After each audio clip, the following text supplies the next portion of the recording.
Gyms are often framed as neutral spaces, places where effort speaks for itself and everyone is there for the same reason. But once you spend time in them, you start to notice that the experience isn't evenly shared. The same room, the same equipment, the same rules, yet very different levels of comfort, attention, and scrutiny. For some people, the gym is a place of focus and autonomy. For others, it's a space where their presence is noticed before their intention, and where simply existing requires an extra layer of awareness. Gym spaces feel tense because they combine visibility, vulnerability, and unspoken hierarchy. Bodies are on display, effort is public, and comparison is constant. Even when no one says anything, people are watching, assessing strength, competence, and belonging. That pressure doesn't land evenly. For some, unsolicited advice interrupts focus and undermines autonomy. For others, staring creates self consciousness that pulls attention away from the workout and toward managing perception. Intimidation doesn't always come from overt behavior. Sometimes it's embedded in who feels entitled to take up space confidently and who feels they need to stay alert or unobtrusive. Layered on top of this are gendered expectations, assumptions about experience, capability, and intention that shape how people are approached, corrected, or ignored. The result is a space where the physical work may be the same, but the emotional labor required to exist comfortably is not. Think about someone stepping into the gym with a clear plan. They know what they're there to do, they've constructed their workout, and they're focused. Yet before they can settle in, they're interrupted. A comment about form, a suggestion they didn't ask for, a look that lingers a moment too long. Nothing overtly hostile happens, but the rhythm is broken. What follows isn't confrontation, it's adjustment. Headphones go in. Movement becomes more guarded.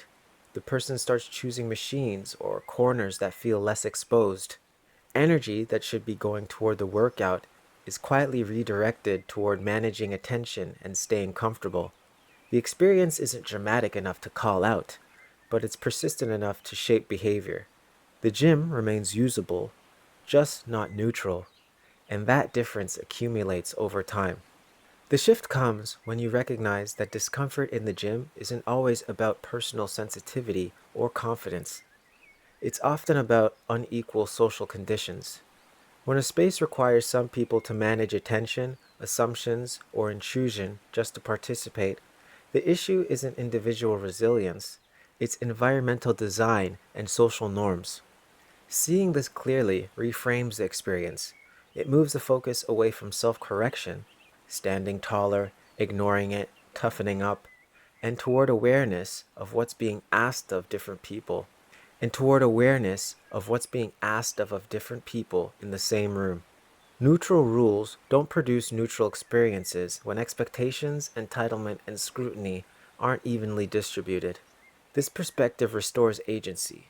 It allows you to name what's happening without escalating it, and to understand that ease in a space is not simply earned through effort. It's often granted through social permission that not everyone receives equally. Navigating gym spaces that don't feel equal starts with reclaiming agency over your attention. You're allowed to train with intention without managing other people's expectations. Simple choices: headphones in, a clear routine, confidence but neutral body language help signal focus without inviting engagement. When boundaries are needed, they don't have to be confrontational.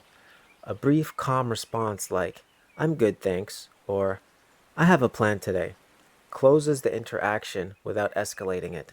These moments aren't about asserting dominance, they're about protecting your right to move through the space without explanation.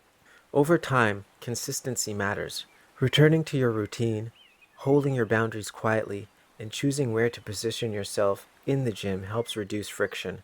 Navigation isn't about shrinking or hardening. It's about staying oriented and conserving energy for the work you came to do.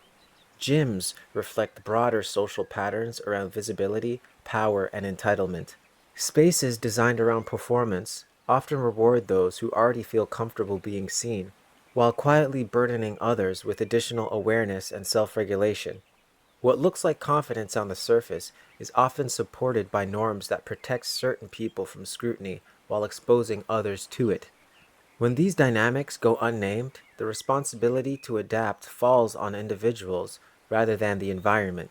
People are encouraged to build thicker skin instead of questioning why some forms of behavior are normalized and others are treated as interruptions. This keeps spaces functioning, but not necessarily fair.